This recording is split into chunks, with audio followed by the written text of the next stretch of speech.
Breaking news today, President Trump is challenging Walmart in a heated debate over tariffs. He accuses the retail giant of shifting costs onto hardworking Americans after earning billions last year.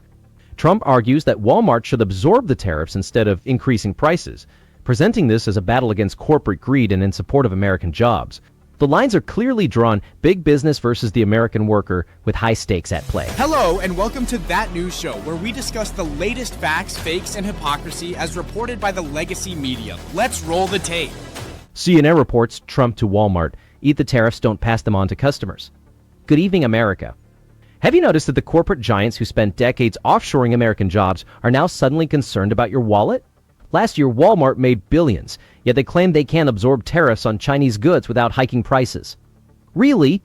This is the same company that devastated small-town economies, and now they're lecturing us on economic hardship.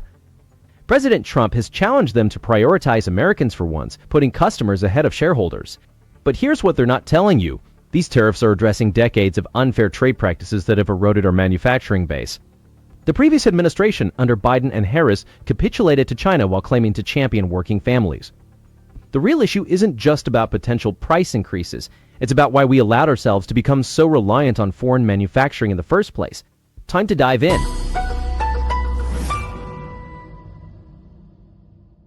As they started seeing higher tariffs, they have to choose between keeping that demand at a time when consumer sentiment is going down, at a time when people are starting to feel jittery about the economy, and protecting their margins. So we could see them back down at some point, but that might not be the case as the tariffs start to make their way across the economy.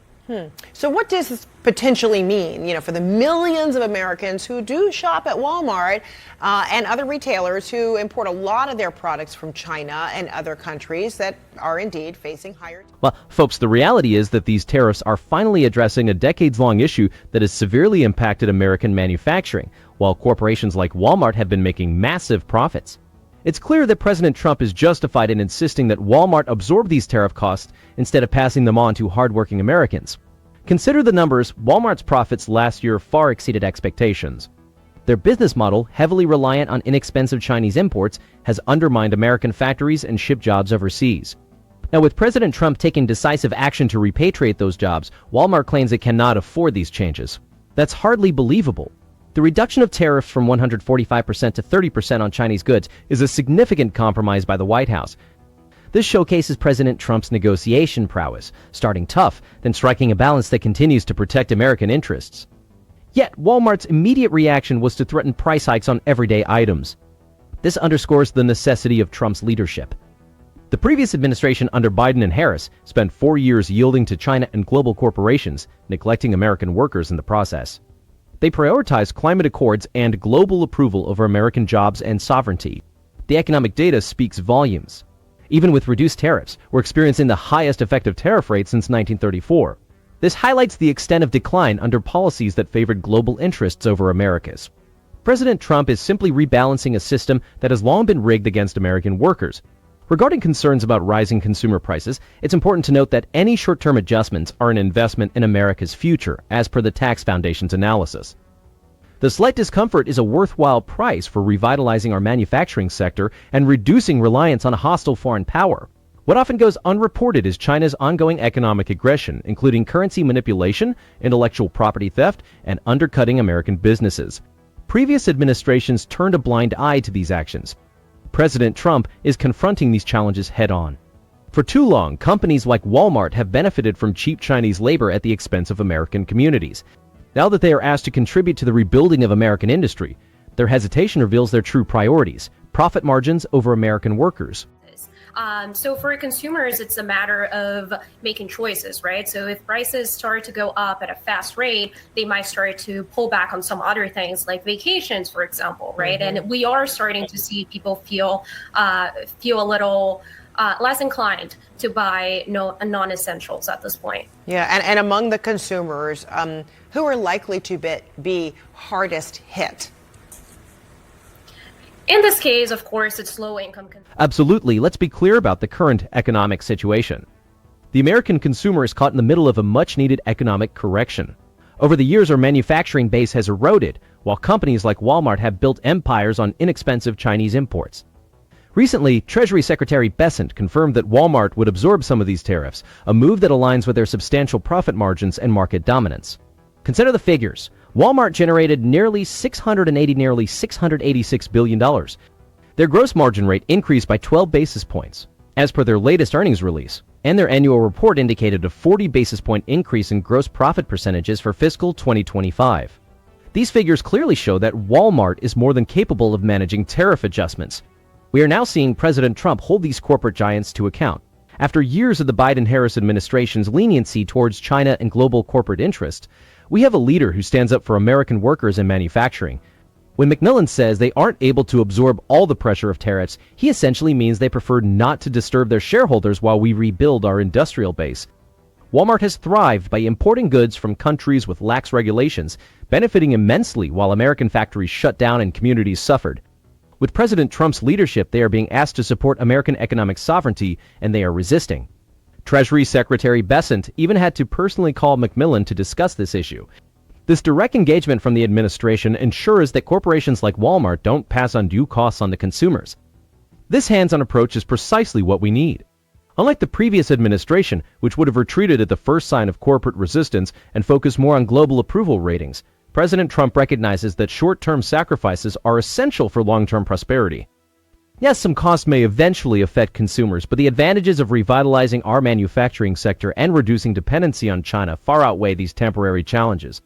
This strategy is as much about national security as it is about economics. We cannot continue to depend on a hostile foreign power for our essential goods. Right, because they impact everyone just the same. So if you make less, that's a bigger chunk of your income that's going toward those extra costs. So for low-income consumers who have been seeing higher prices for a while, the labor market is still strong, where wage gains are not growing at the same rate that we did see in the past few years. This could be another challenge for them. So and much of the mainstream media have been highlighting the potential burden on low-income families due to price hikes, while often overlooking the long-term damage caused by unchecked globalization and corporate offshoring. They miss a crucial point. A significant shift that prioritizes American workers and manufacturers is underway. For years, multinational giants like Walmart have capitalized on cheap overseas labor, leading to factory closures and job losses across the Midwest and South. Now, as the White House takes decisive steps to restore economic sovereignty, these corporations are rushing to protect their profits, threatening to pass increased costs on to consumers. Walmart's business model, which involves undercutting American competition by importing goods from China, is now challenged by tariffs. Despite their claims of narrow profit margins, Walmart's revenues continue to soar into the hundreds of billions. They typically respond by squeezing suppliers, lobbying for regulatory relief, and using the media to create panic about rising prices, all while protecting their shareholders from financial impact. Contrast this with the previous administration, which often yielded to global corporations and foreign governments, focusing on international climate agreements and trade pacts at the expense of American industry. This approach led to stagnant wages and shuttered plants, leaving a generation of workers behind. The current administration is shifting this focus, demanding accountability from companies that have benefited most from these policies. While CNN focuses on potential short-term price increases, they overlook the long-term advantages: revitalized manufacturing, reduced dependence on adversarial nations, and a stronger, more strong American economy. The discomfort some may experience now is a necessary investment in our economic independence. Interestingly, as tariffs prompt a realignment of global supply chains, corporate media outlets are quick to highlight concerns from big business, but slow to recognize the benefits for domestic job creation and national security. The American people deserve a media that holds powerful corporations accountable, not one that acts as their public relations are. This moment transcends mere prices at the checkout line. It's about restoring dignity to American labor, rebuilding our industrial base, and ensuring that Main Street's interests prevail over Wall Street's and Beijing's demands.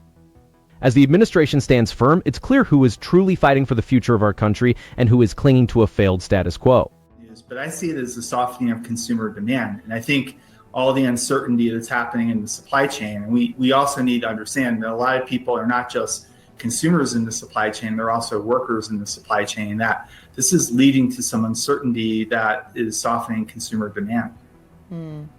I also want to ask you about the fact that we've seen these ports all along the West Coast looking pretty empty after China halted all its shipping to the U.S. So is big retailers like Walmart that's already dealing with just like the financial impact of The empty ports along our West Coast powerfully illustrate the economic realignment under President Trump's leadership. These vacant docks signify more than temporary shipping disruptions. They mark the start of a crucial shift in our economic relations with China. For decades, companies like Walmart have thrived on inexpensive Chinese imports, undermining American manufacturing while their profits soared. Now, with Walmart's substantial revenue of nearly $686 billion, it's clear they can manage the financial impact of tariffs. Their recent financial reports show an increase in gross margin, contradicting the narrative that they operate on unsustainable margins and cannot handle additional costs.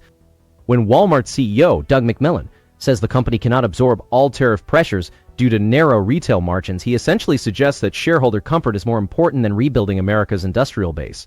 This underscores the necessity of President Trump's direct approach in holding these corporations accountable, shifting the focus from global supply chains back to American workers. The observed dip in consumer demand isn't solely about tariff uncertainty. It's a recognition that achieving economic independence might require short-term sacrifices. The previous administration's policies often favored global agreements that did not prioritize American manufacturing, contributing to its decline. The empty ports are not just a disruption, but also a symbol of a shifting era, moving away from sacrificing economic sovereignty for cheap imports. President Trump's strategy, including imposing a 30% tariff on Chinese goods, showcases his negotiation skills, starting firm then adjusting to find a balanced solution that protects American interests. The mainstream media often overlooks how these tariffs address long-standing issues like currency manipulation, intellectual property theft, and predatory trade practices by China, issues previous administrations neglected at the expense of American workers. As we push corporations like Walmart to support the revival of our industrial sector, their resistance reveals their priorities. Their business model, reliant on foreign manufacturing, has long undermined American factories.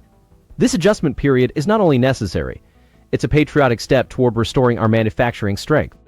We've gone a few weeks with cargo that's already been manufactured and sitting in China, and now importers are trying to scoop some of that up when the tariffs were reduced to 30%. Still a really big number for a lot of companies. But I don't see a deluge of cargo coming across the Pacific right now because companies likely are going to be more selective in how much they buy in the coming months. The current slowdown at America's ports reflects more than a temporary glitch. It signals a significant shift as companies reassess their long-standing reliance on inexpensive Chinese imports. For decades, corporate giants like Walmart have prospered on foreign labor, while American factories remained dormant and heartland communities suffered. With tariffs now at 30%, businesses are compelled to be more discerning in their import choices, prompting a necessary market correction. This situation marks a cultural and economic turning point. For too long, American policies have favored global supply chains at the expense of local jobs, squeezing the middle class.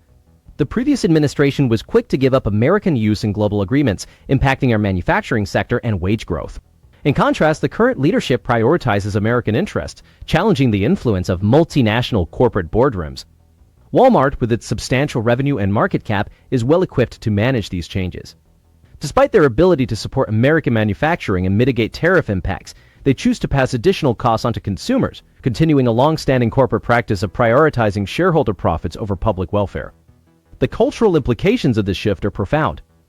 It's about restoring national pride in our products and instilling in the next generation a respect for American ingenuity and labor, even at the cost of short-term discomfort. While some media outlets focus on potential price increases, they often overlook the long-term benefits of revitalizing our manufacturing sector and reducing dependence on hostile nations. Small businesses vital to our economy find it difficult to compete with giants like Walmart. The current policies, by promoting domestic production, offer these businesses a more level playing field. Some companies may need to adjust their strategies or delay imports, but such recalibrations are essential for regaining economic sovereignty. Decades of offshoring and corporate consolidation have eroded the social fabric of America. With a government that confronts both foreign adversaries and domestic monopolies, we have a genuine opportunity to rebuild communities, restore dignity to labor, and ensure widespread prosperity. The era of prioritizing global approval over American strength is drawing to a close, a change we should wholeheartedly embrace. Well, there you have it. This debate transcends mere discussions about tariffs or the cost of consumer goods. It marks a critical moment in the battle between everyday Americans and the corporate behemoths that have profited immensely at the expense of the working class. President Trump has challenged Walmart, the nation's largest retailer, to absorb these tariffs rather than shifting the burden onto American families. This directive goes beyond policy. It's a principled stand. For years, companies like Walmart have amassed fortunes by leveraging cheap overseas labor and saturating our markets with foreign-made products. Now faced with a modest share of the burden to rejuvenate American manufacturing, they protest and threaten price increases. Make no mistake, Walmart is far from a passive player in this scenario. This company has accumulated wealth beyond measure while Main Street America has suffered, factories closed, and communities abandoned. The very corporate leaders who preach global citizenship are the ones who outsourced their neighbor's job. And now when a president takes a firm stand, they seek compassion? Not likely. The media often aligns with corporate interests, amplifying fears of price hikes and overlooking the broader implications. Consider who truly benefits from America's reliance on foreign goods and who profits when supply chains fall under the control of adversarial powers. It certainly isn't the American worker or their families. It's the globalist elite who prospered while our industrial base crumbled. Recall the previous administration under Joe Biden and Kamala Harris, who overly accommodated multinational corporations and foreign interests while only giving nominal attention to the middle class. They had 8 years to address these issues, but only hastened our decline. During their tenure, America grew weaker, more divided, and increasingly dependent on China. With President Trump back in office, we see a leader committed to defending American sovereignty, securing American jobs, and upholding the dignity of American workers. This fight isn't just about tariffs. It's about asserting control over our future and sending a clear message to corporations that patriotism should outweigh profit margins. So when you next hear a corporate executive or news anchor lamenting over tariffs, question their allegiances. This issue isn't merely economic. It's fundamentally about our national identity. Are we going to stand up for ourselves, or will we let the globalist agenda define our fate? The choice is straightforward: America first or America forgotten. And I know where I stand. Be sure to comment below. Also, don't forget to like and subscribe. It's all of our jobs to keep them honest. Goodbye.